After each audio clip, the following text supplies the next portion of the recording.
Kevin Durant no es simplemente un gran jugador de baloncesto. Es un caso raro dentro del deporte, alguien que desafía las reglas que durante décadas definieron cómo debía jugarse este juego. Para entender esto, hay que imaginar cómo era el baloncesto antes de su llegada. Durante mucho tiempo, las posiciones estaban muy claras. Los jugadores altos dominaban cerca del aro, utilizaban su físico y rara vez se alejaban de la pintura. Los jugadores bajos, en cambio, eran los que manejaban el balón, creaban juego y lanzaban desde fuera. Durant rompe completamente con esa lógica. Con más de 2,1 metros de altura, debería haber sido un jugador interior clásico. Sin embargo, su forma de jugar no tiene nada que ver con eso. Tiene manejo de balón, capacidad para crear tiros, un lanzamiento exterior letal y una fluidez en el movimiento que parece más propia de un base o escolta. Esto genera algo muy interesante. Desde el principio, Durant no encaja en ninguna categoría tradicional. Y cuando un jugador no encaja, el sistema suele intentar forzarlo a adaptarse. Pero en su caso ocurrió lo contrario. Durant no cambió su forma de jugar para adaptarse al sistema. Fue el sistema el que, poco a poco, tuvo que aceptar que jugadores como él podían existir. Por eso, su historia no es solo la de un jugador exitoso. Es la de alguien que ayudó a redefinir los límites de lo que es posible dentro del baloncesto moderno. Kevin Durant nació en Washington, D.C., en un entorno que no ofrecía facilidades. A diferencia de otras estrellas que crecieron en situaciones más estables, su infancia estuvo marcada por la ausencia de su padre, que abandonó a la familia cuando él era muy pequeño. Esto dejó a su madre, Wanda Durant, como la figura central en su vida. Y aquí es donde empieza a construirse una de las partes más importantes de su historia. Wanda Durant no solo se encargó de mantener a la familia económicamente, sino que también tuvo un papel clave en la educación y mentalidad de Kevin. Le inculcó disciplina, responsabilidad y la importancia del esfuerzo constante. Una curiosidad importante es que Durant ha mencionado en varias ocasiones que su madre controlaba estrictamente su entorno, asegurándose de que se centrara en el deporte y los estudios. Esto fue fundamental para mantenerlo alejado de problemas comunes en su entorno. Durante su infancia, Durant no era el típico prodigio físico. Aunque acabaría creciendo mucho, al principio no dominaba por su cuerpo. Esto lo obligó a desarrollar habilidades técnicas desde joven, algo que más tarde sería una de sus mayores ventajas. Además, el baloncesto no era solo una pasión. Era una oportunidad real de cambiar su situación. Esa diferencia es clave, no jugaba solo por diversión, jugaba con un propósito. Durante su adolescencia, Durant empezó a destacar de forma mucho más clara. Su crecimiento físico se aceleró, pero lo más importante es que sus habilidades ya estaban desarrolladas. Esto creó una combinación muy poco común, un jugador alto con habilidades exteriores avanzadas. En los circuitos AAU, donde compiten los mejores jóvenes talentos del país, Durant empezó a hacerse un nombre. En este entorno, se enfrentaba constantemente a jugadores de alto nivel, lo que aceleró su desarrollo. Una curiosidad interesante es que Durant jugó junto a futuros jugadores NBA como Michael Beasley, y durante esa etapa ambos eran considerados de los mejores talentos de su generación. Lo que hacía especial a Durant no era solo su capacidad de anotar, sino cómo lo hacía. Podía lanzar por encima de cualquier defensor, pero también tenía la habilidad de crearse sus propios tiros, algo muy raro para alguien de su tamaño. Sin embargo, a pesar de su talento, seguía existiendo una duda: ¿podría ese estilo funcionar contra jugadores más fuertes y experimentados? Cuando Durant llegó a la University of Texas, cualquier duda empezó a desaparecer rápidamente. En su único año universitario, dominó la competición de forma clara. Promedió más de 25 puntos y 11 rebotes por partido, cifras impresionantes para cualquier jugador, pero aún más para alguien de primer año. Se convirtió en el primer freshman en ganar el premio al mejor jugador universitario del país, lo que demuestra el impacto inmediato que tuvo. Pero más allá de los números, lo que realmente destacaba era su capacidad para anotar en cualquier situación. No importaba si estaba defendido, si el tiro era complicado o si el momento era decisivo. Una curiosidad muy relevante es que, durante el draft combine, Durant no logró hacer ni una repetición en el press de banca. Esto generó muchas críticas sobre su fuerza física y su preparación para la NBA. Este tipo de detalles reflejan algo constante en su carrera. Incluso cuando su rendimiento es evidente, siempre existe algún tipo de cuestionamiento externo. En el draft de 2007, Durant fue seleccionado en la segunda posición por los Seattle Supersonics. No ser el número uno siempre genera debate, y en su caso, con el tiempo se ha visto como una decisión cuestionable por parte de los equipos. Desde su primer año en la NBA, Durant mostró que su talento se traducía perfectamente al nivel profesional. Ganó el premio al Rookie del Año y destacó como uno de los mejores anotadores jóvenes de la liga. Una curiosidad interesante es que, durante su temporada rookie, Durant tuvo problemas de eficiencia en el tiro, algo normal en jugadores jóvenes. Sin embargo, lo compensaba con volumen y confianza, lo que indicaba que su evolución sería constante. El equipo, sin embargo, no era competitivo, lo que significa que Durant tuvo que desarrollarse sin la presión inmediata de ganar, pero también sin el apoyo de un equipo fuerte. Cuando los Seattle Supersonics se trasladan y se convierten en los Oklahoma City Thunder, no solo cambia el nombre del equipo. Cambia completamente el contexto de Kevin Durant. Ya no es simplemente un joven talento en un equipo en reconstrucción. Ahora es la pieza central de un proyecto que empieza a tener ambición real.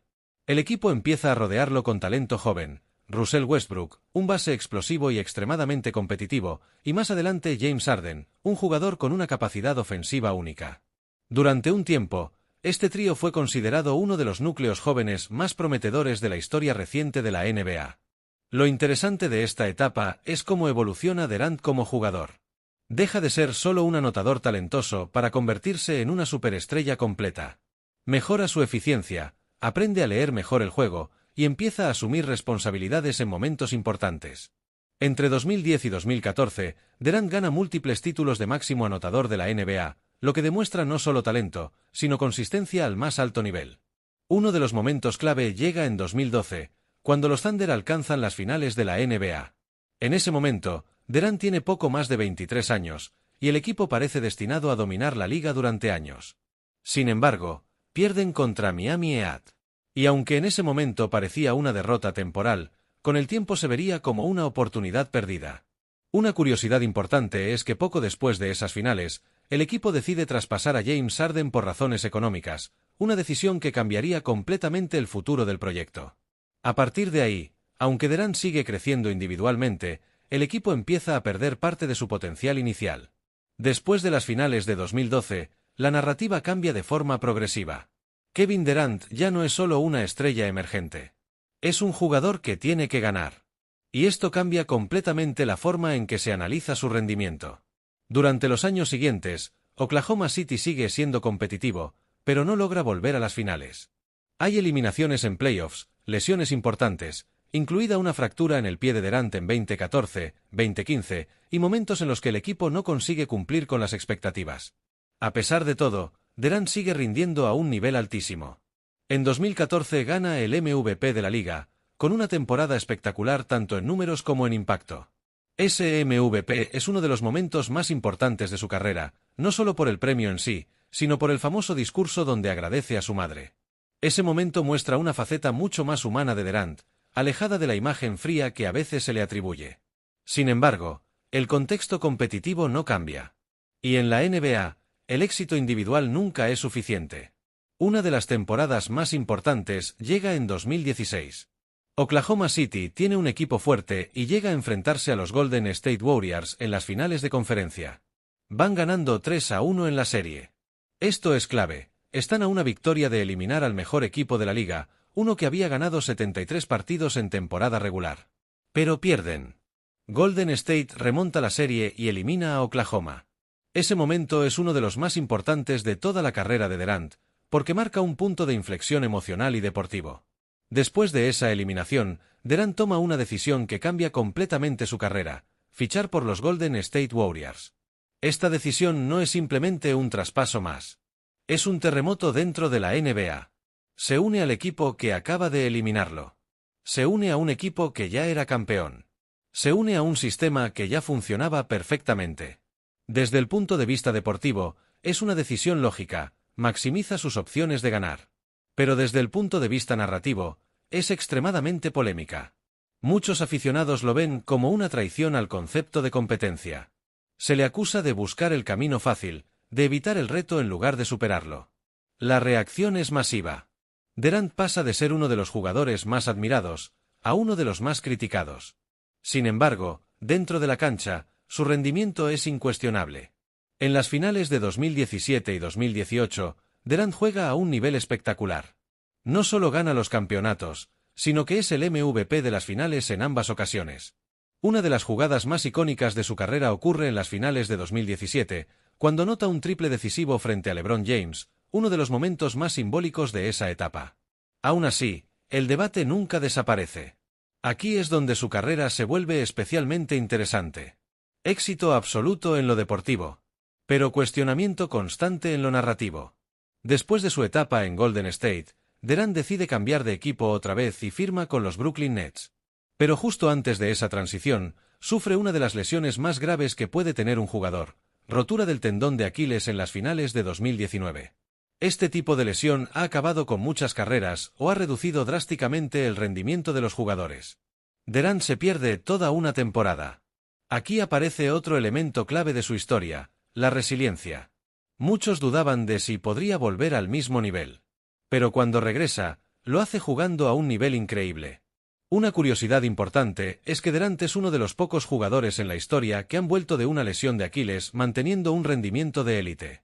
En Brooklyn forma un equipo con Kyrie Irving y posteriormente James Harden, generando grandes expectativas. Sin embargo, problemas internos, lesiones y falta de continuidad impiden que el proyecto funcione como se esperaba. Esto refuerza aún más la idea de que la carrera de Durant no es lineal ni perfecta. Después de su etapa en los Brooklyn Nets, marcada por expectativas altísimas que nunca terminaron de cumplirse, Kevin Durant vuelve a tomar una decisión importante en su carrera, iniciar una nueva etapa en los Houston Rockets. Este movimiento no tiene el mismo impacto mediático que su fichaje por Golden State, pero es igual de interesante desde el punto de vista narrativo. Ya no se trata de un jugador joven buscando su primer anillo, ni de una superestrella en su pico uniéndose a un equipo dominante. Ahora hablamos de un jugador veterano, consolidado, que sigue buscando la mejor forma de competir al más alto nivel mientras gestiona su legado. En Houston, el contexto es diferente. No es un equipo completamente hecho, ni una dinastía en funcionamiento. Es un entorno donde hay margen para construir, para influir, y para volver a asumir un rol central sin las mismas críticas que tuvo en etapas anteriores. Esto es clave para entender el momento de Durant. Ya no necesita demostrar que es uno de los mejores jugadores del mundo, porque eso está más que establecido. Lo que está en juego ahora es cómo quiere que se recuerde el final de su carrera. Una curiosidad interesante de esta etapa es cómo ha cambiado la percepción sobre Durant con el paso del tiempo. Decisiones que antes generaban rechazo ahora se analizan con más contexto. Muchos empiezan a valorar su trayectoria como la de un jugador que siempre ha priorizado su forma de competir, incluso si eso implicaba cambiar de equipo varias veces. Además, su experiencia acumulada lo convierte en una figura diferente dentro del vestuario. Ya no es solo el anotador imparable, sino también un referente con años de situaciones vividas, finales, lesiones graves, críticas públicas, cambios de equipo. Todo eso forma parte de lo que aporta ahora. Este paso por Houston también refleja algo muy importante, la evolución del propio Durant. De un jugador que buscaba validación externa, a alguien que parece más centrado en tomar decisiones alineadas con lo que él considera mejor para su carrera y su vida. En este punto, cada movimiento ya no se mide solo en términos de títulos, sino en términos de narrativa. De cómo encaja dentro de su historia completa. Y eso es lo que hace que incluso esta etapa, aparentemente menos mediática, sea fundamental para entender quién es Kevin Durant hoy. Llegados a este punto, Kevin Durant ya no es solo un jugador de baloncesto. Es una figura compleja dentro del deporte. Por un lado, su talento es indiscutible. Es uno de los mejores anotadores de la historia, con una capacidad ofensiva prácticamente única. Por otro lado, su carrera está marcada por decisiones que han generado debate constante. Esto crea algo muy interesante. Su legado no es unánime. Hay quienes lo ven como un jugador dominante que hizo lo necesario para ganar. Y hay quienes consideran que sus decisiones afectaron la percepción de sus logros. Pero precisamente ahí está lo que hace su historia diferente. No es una historia perfecta. No es una narrativa simple. Es una historia real. Llena de talento, dudas, decisiones, éxitos y críticas. Y eso, en muchos sentidos, la hace más humana.